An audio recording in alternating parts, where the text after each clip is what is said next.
And good afternoon. Welcome into Market Talk for Wednesday, February 17, 2021. A good afternoon to you. Hopefully, you're staying warm. And if you're dealing with snow and ice wherever you are in the U.S., if you're not used to that, hopefully you're doing okay. I know a lot of folks being affected here this week by winter weather that normally aren't affected. So happy to have you joining us here today for another edition of Market Talk. Find us online, markettalkag.com. That's our home on the web.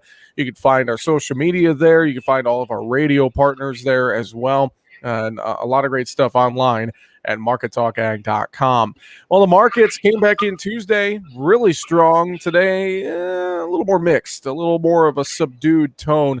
Let's talk about it. Let's bring in our good friend John Heinberg with Total Farm Marketing by Stuart Peterson on today. John, good to have you on a Wednesday. I know you're pinch hitting here, and we flipped some days, so great to have you on today.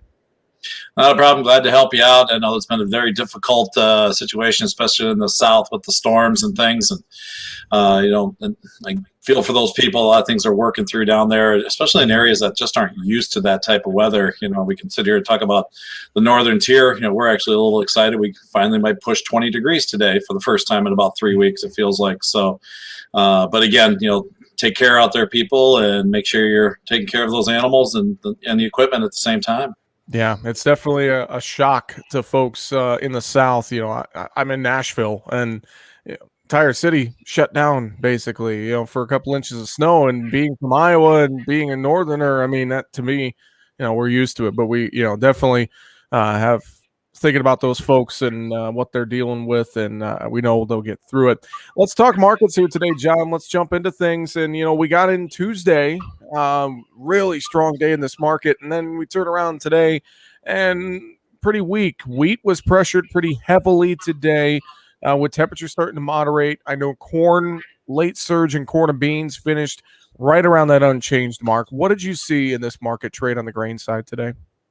Well, let's go ahead and get started with that wheat market. And, that was probably the biggest influence on the market on both days so far here is just what, we had the hard sell-off, or excuse me, the hard rise on prices on Tuesday, with obviously the cold temperatures pushing well down into the winter wheat belt, that upper teens to 20-cent climb there. Now we gave most of that back today. As you said, temperatures again forecasted to moderate, and it takes a little bit more than 1 day to kill the wheat crop, and then so that saw some profit taking come in today as well. Plus at the same time we saw a strong move in the US dollar today. We got some economic news that was talking a little bit more inflationary, and that saw the dollar kind of break out from a correction point here this morning, and so that also came into that wheat market as well. So there's a lot of things kind of going on in wheat right now. Overall, you're talking a price that at least held some support. Now we're back retesting those supports. We'll have to see how things kind of come together here in the next handful of weeks overall in that market. Obviously, any type of winter kill, things of that nature, we won't know until we get out of dormancy, and that's still going to be a little ways away in that regard. So, but that's really been kind of the driver or the anchor, I would say, the last couple of days has been that wheat market. And realistically, you just stated, corn and beans performed fairly well today. They shook off some of that early selling pressure and actually got back to mixed or slightly higher trade at the close here today.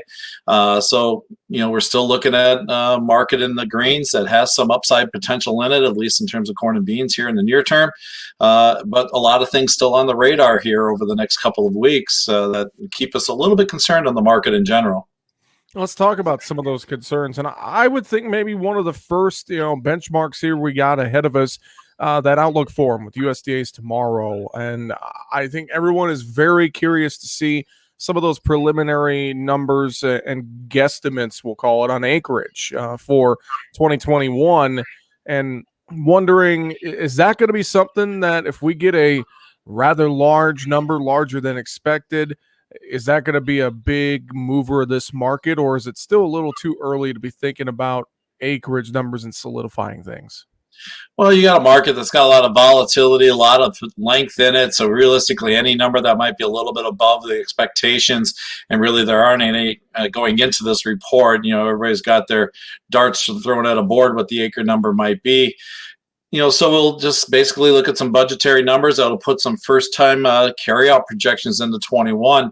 If they are a little high, it wouldn't shock me that we see this market pull back off of that. It's acted as a bit of a wet blanket in the past. Mhm. And, again, like I said, you got a market that, especially in the core market, is still sitting extremely long in fund positioning, well over the 380,000 contract level, still well above where we typically are this time of year. And that's one of those things that makes me cautious is just the calendar and where we are and kind of how the market has lost its upward momentum here. And maybe we see some pullback as the funds clean up some of that length to set themselves up for another chance to run it out in the summertime, whether the supplies tighten up either more so or we get some weather. That USDA report last week, we talked about it last Thursday, really kind of kept the supply picture a little bit more comfortable. And that really we saw is taking away kind of the upward momentum here in the corn market as we move maybe into a bit of a more sideways range bound type trade. Well, and I'm wondering as well, with China out for the Lunar New Year holiday this week or trade on a holiday shortened week, we haven't seen a whole lot in the way of sales on that Daily Wire. And I'll be curious to see some of the export numbers as well for the week. I mean, we expected this. We expected a little bit of pullback with China out of the market. And I'm just wondering if, looking ahead, do we expect China to step back into this market and help give us some more bullish momentum? Is there anything like that on the horizon you're seeing right now? Well, it's still going to come down to value and what's out there in terms of the price of U.S. corn versus the rest of the world. And, we're going to start seeing some Argentina supplies start building here as they're getting closer and closer to harvest. That's going to start putting some pressure on their prices that will weigh on ours. And, this is a historical window. Usually we stay sideways to higher into the very first part of March. And then you go start looking at the seasonal trends, typically in July corn, about the 4th of March to about the 25th of April. You go look at 35-year, 15-year charts, it's a downtrending window. So, again, some of that's being pressured by the South American harvest and the supplies coming in and competing against our prices. At the same time, too, it's just kind of a window where we're kind of out of the old news. We're getting ready for the new news in terms of new crop and planting and things of that nature. And the market just hits a bit of a lull. And, again, that's something that has me kind of concerned as I've been talking with customers about that. We've been maybe pushing a couple of sales in here, putting some puts underneath the market just in case type scenarios, not spending a lot under them. But, we've been pretty bullish since basically August. So it's time to maybe flatten that out a little bit here. Not that I'm giving up my longer term objectives. I still think we got more room in this market to go, but it just might take a little bit here unless all of a sudden we do get some of that positive news. I mean, if China comes back into the market here at the end of the week and they look at U.S. corn, still think it's a value, and they step in and buy a chunk, everything kind of goes out the door again in terms of where things go as that supply pile starts to tighten up and this market wants to ration demand. You talk about getting some puts under the market, not spending a ton on them, but getting some puts there and maybe making some sales. And we always talk about this. We got to remember these price levels are very, very good, and there's got to be a lot of return on investment here, that ROI, that profit for your operation. And I would think that if you still got some sales to make right now, or at least getting some protection underneath you would be the smart thing to do. That's kind of what it sounds like. You would agree with that, John? We got to stay disciplined. And yeah, I agree with that. There's some good numbers out there. And, I had a few conversations with guys this week and, their basis is friendly. They're looking at $5 plus old crop corn. I'm not saying clean out the bins here, but, build your base a little bit more, build your average a little bit in this window. You've held it this far, reward yourself here. There's a lot of just in case scenarios. I mean, there's still some things going on in terms of the equity markets that make me extremely nervous. Today we got producer price index came out, one of the largest jumps in over almost 2 decades in terms of inflationary measures. Stock market sold off a little bit on that this morning and then shook it off. There's going to be a correction coming somewhere in these markets, and it makes me a little bit nervous. What if we wake up one of these weeks and all of a sudden the stock market decides to pull 10 to 15% out? That's going to come into the gray markets. You take 10% off of corn, that's 50 cents. So again, having some of that, just some baseline protection for the what if scenarios. Still got the bushels. That's your upside on that regard. Or if you do make the sales and you just want to keep a little in, you go out and buy some out of the money calls and don't spend a lot on them, but still something to at least give you some availability going forward. Well, John, let's flip over to livestock. I want to talk this cattle market here today. We saw a good, strong day in cattle and hogs on Tuesday coming out of that 3-day holiday weekend. And then, Today we come in here and this entire livestock market lower across the board. I know there's some concern in feedlot country with the weather and some of those carcass weights, et cetera, et cetera. But I was a little surprised at the drop in the cattle futures today, just with how grain was struggling. Is there something that I'm not seeing there, or that producers might not be seeing there? We need to look at. Well, a couple things kind of came to light today. Well, first off, the hog and the cattle markets have been overbought. We've seen really good money flow. Funds are about long 80,000 contracts in terms of live cattle. Hogs are pushing into the 50,000 window, and we've seen that move very aggressively here over the last handful of weeks. So it was getting to a point where we could see a correction come in. So obviously that was the first thing that was kind of weighing. I really didn't like the price action in hogs yesterday. Cattle was kind of an okay day, but it was softening towards the end. And then we saw that follow through. Biggest thing that kind of came into light today too was the Fed cattle exchange tried to trade today. It was actually very disappointing.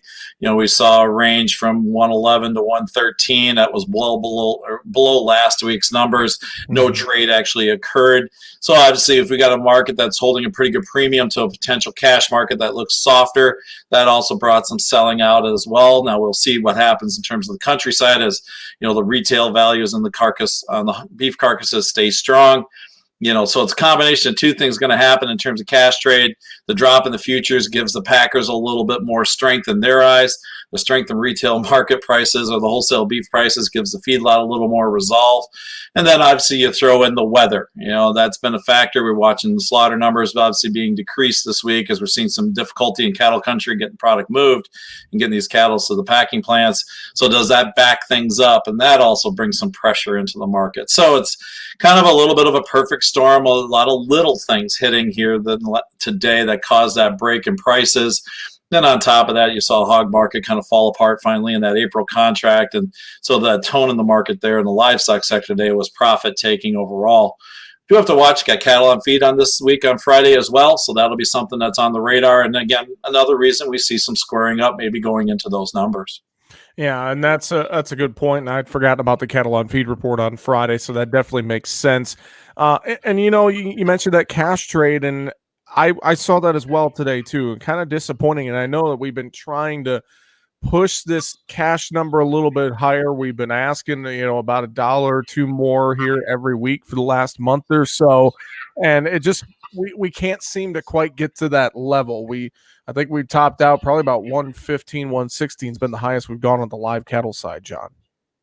Yeah, and that's still, that was the asking point again this week was get 16, maybe possibly 17. I did see a little bit of Texas trade last night at 114. So again, obviously disappointing in that regard. Still nothing really developed this week. Probably will hold off until the end of the week and maybe even after the cattle on feed report. We'll have to see, how the prices kind of shake out from here. But again, we've been watching the biggest thing that still comes into play, that still gives the packer that fodder to hold prices down, which has been these carcass weights, and they've been heavy. We're running about 15 to 18 pounds over last year, and so that's a lot of product going into the cooler when the slaughter pace is still where it is. Now, this weather may have an impact. I'm going to really watch those numbers here over the next few days and going into next week. This is obviously going to, when we get cold like this, and then you throw the snow into the mix. These cattle are eating and not growing. They're maintaining, so that could push them back a little bit and bring some of these weights down. And that's probably going to be the last thing we need to maybe get this market to start to trigger a little bit more that, the packers don't have as much strength because the product size, the amount of production that we're putting on a weekly level is still relatively high. When you mentioned the hog market, let's move there. And that April contract did kind of fall apart today. And it seems like, we've been waiting for that other shoe to drop in this hog market. And if you look at the charts, are you seeing this more as the long-term correction finally, since we've been at, such a premium to the cash index once April took the front month? Yeah, when April's up there pushing $10 over the cash index, we're still $9 even after today's weakness and the strength that we saw in the index today. Realistically, it's the April contract that's the most overvalued. If you look at the deferreds, we have mild losses, 25, 30 cents lower. Even some of the deferred contracts had slight gains today. So it was just really that stretch out of the April that was probably due for the correction. And it started yesterday with just basically what we call an inside day. We didn't trade above or below the previous day's high and low, and it was just a consolidation day, slowing the momentum. And then, so with that, even with the strength in the retail carcasses here this afternoon, profit taking ensued and put pressure on that April contract, which, with the index at 75 and April hogs still pushing in the mid 80s, there's still some room for it to go. Well, John, overall, I know we talked inflation as well in these markets and a lot of the macro factors we're watching. And I know crude oil jumped up above $61 a barrel here again, and it's kind of been around that mark. Is that something you're watching as well, factoring into everything, as that crude oil market starts to inch a little bit higher? We got through the 60 barrier. That's pretty huge in terms of, the technical side of things. And realistically, now we're watching, obviously, some influence from the weather causing some spike in some of the energy prices. That's helping support crude overall. It is definitely a factor. I talked about that producer price index. Energy is a big factor in that, as we've seen crude oil prices climb, obviously putting on, extra cost into the production of material goods.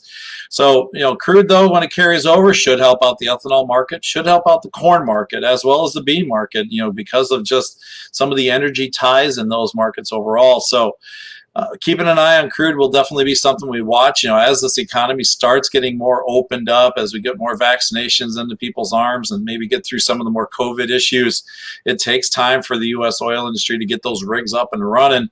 So that puts pretty good upward pressure on that crude oil market.